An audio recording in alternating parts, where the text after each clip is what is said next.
I'm here with Laura Brank, partner at Dechert, LLP, at the 2023 Leadership in Dealmaking Summit, hosted by the M&A Advisor. Thanks for being here, Laura. Thank you so much. Very nice to be here. So, Laura, looking into the future, are there any particular sectors and geographies that you're excited about that you think are poised for action? Yeah, I think absolutely. I think we're going to see more in South America and in the Middle East as well as Africa. I think the MENA region is really poised for more investment activity, and I think that's a lot of the disruption happening because of the war in Russia, Ukraine, the situation, the trade war between the U.S. and China. I think all that is affecting other parts of the world.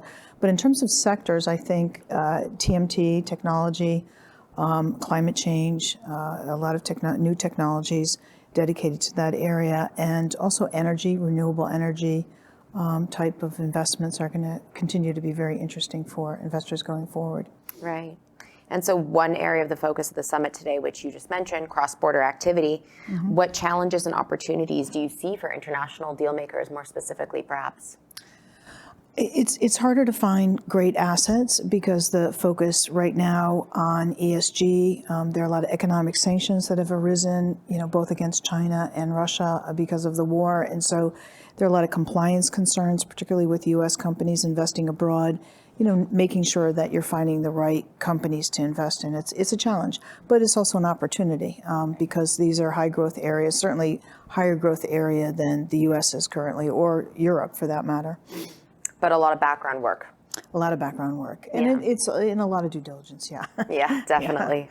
Yeah. And so I understand, I'm looking forward to talking about this topic. I understand that you've been deeply involved in assisting companies exit the Russian market.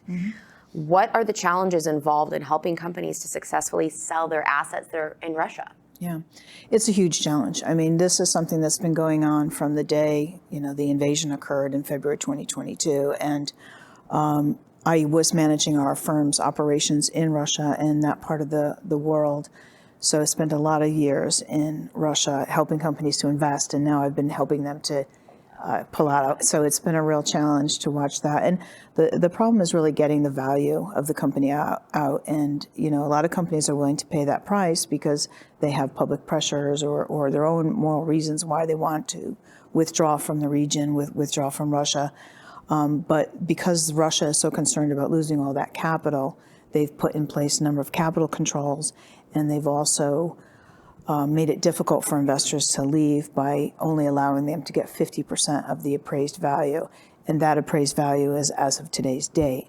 So it really has been challenging. At the most, I think the best I've seen is a company getting 50% out. A lot of it is much less because the valuations have changed between what they were pre-war and what they are now. So it's a huge process. And then you also have the U.S. side with the export controls and trying to allow companies to sell assets that may now be subject to restrictions, as well as maybe EU countries that have their own set of restrictions. So when we finally get a company out successfully exited the market, it's like really a marathon process. So yeah. Are there a lot of firms that are specializing in Russia, or is that something that Dechert really takes pride in having a lot of knowledge on? Well, I think that there's really just a handful of firms that were really having an office there and having that expertise. And a lot of those lawyers on the ground were not American. So I think for me, representing a lot of American corporations that were invested there,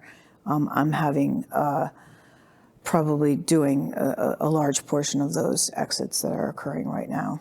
Well, it's great that you have the expertise to be able to help people out with trying to get their assets out of Russia. Yeah. I imagine that's not an easy process. It's not easy. It's challenging, but you do feel great at the end when you do manage to get somebody out of there successfully, because there's a pool of people that can buy those assets. Of course, yeah. So it's a challenge all the way around. Well, thank you so much for your insights today, Laura. Sure. Very happy to be here. I'm Leanna Hawkins with M&A TV, and thank you for joining us.